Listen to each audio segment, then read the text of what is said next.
Hi friend, may tanong ako sa'yo. Happy ka na ba bilang isang empleyado?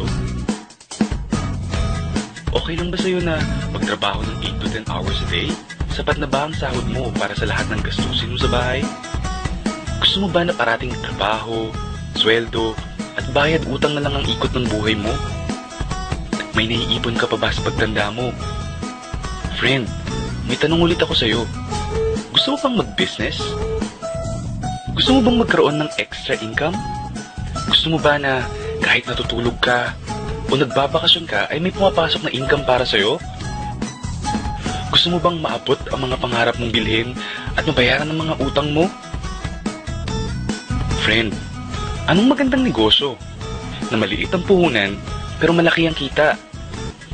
Friend, gusto mo bang kumita mula sa trending na negosyo ngayon?